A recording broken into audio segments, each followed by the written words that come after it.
So I always thought the coolest thing about having a sibling was that there was no one else on the planet who came from exactly where you did. Not just biologically, but the environment, the upbringing were identical. So there should be no one else on Earth whose thought process is more closely aligned with your own, right? Nurture and nature align to make you one and the same, except not really. To this day, I'm still in awe of how Steph thinks. Well, I do have the advantage over everyone here in that I shared my childhood in the same family with her, so I have the insider's perspective. Let me provide some insight as to how she became the amazing woman she is today. Well, from the day she was born, I saw her as my playmate, born to entertain me. And enjoy it I did. Oh, you want to play Sleeping Beauty? Okay, lay there while I put clothespins all over you and laugh silently to myself. No, don't wake up yet. It's more fun the longer you sleep. Oh, you want to be in the play that we're putting on? Sorry, I lost my place. This is at Aunt Amy's house, by the way. Okay, hide in the closet over there by the side of the stage. No, don't come out till the very end. You're going to make a special entrance. Oh, you want to play Ninja Turtles? Okay, be April. I'll tie you in a chair while the rest of us figure out how to save you while we play in the other room.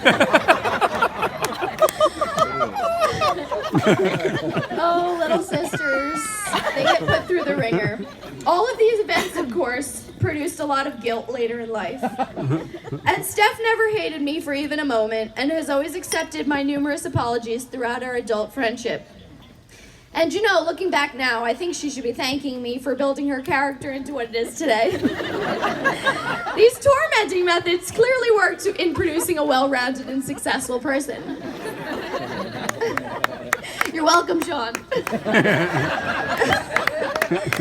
Oh, how happy I am that Steph found Sean. Can you believe that out of 1.6 million people in Manhattan, they had 2 chance encounters? First, they saw each other randomly on an MTA bus. Actually, I later found out that Steph saw Sean and Sean doesn't remember it.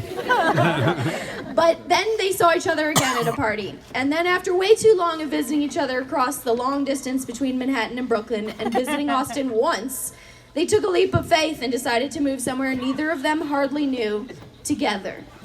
And together is the key word, because I know the reason that perfectly planned out Steph was able to do this without a job in place is because of Sean. He gives her the love and support she needs to do anything in this world. And I could not be more grateful for him for giving that to my sister. Steph says I'm always the thoughtful one. But when it came to big important moments, I sometimes let my anxiety get in the way. When it came to giving birth to Calvin, I told Steph to come a few weeks after he was born. Hi, Calvin. I told Steph to come a few weeks after he was born because I imagined the hospital experience to be so overwhelming and crowded with so many people. I figured she'd be better off to spend her money to fly out to visit when things had calmed down and we could spend more quality time. I didn't know she was going to come anyway, and I couldn't have been more grateful that she did. Yeah, it was a crazy, overwhelming experience, but in the middle of the night, when Jason had to go home to feed the cat and get some things,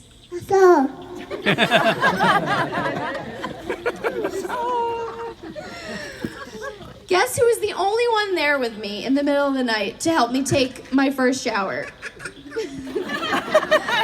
Guess who is the only one to this day that Calvin has peed on?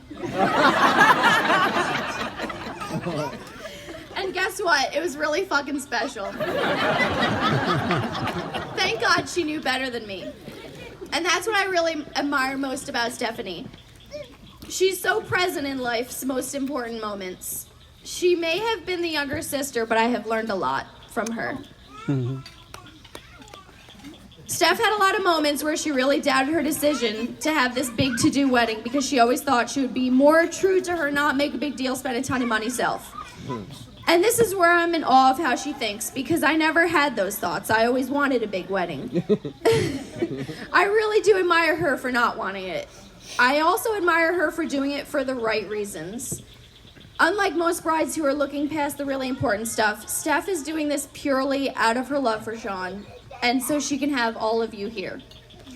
And I reassured her that there are many times in life, there are so many challenging moments, it's so important to celebrate the happy moments. So tonight we're going to generate enough joy to imprint on their entire marriage, so they will always look back on the first day as the incredibly happy day shared with everyone they love.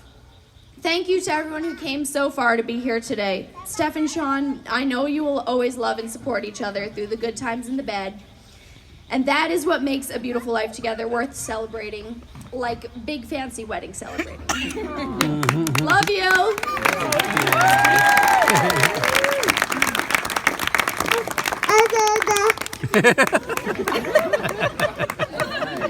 Calvin's toast.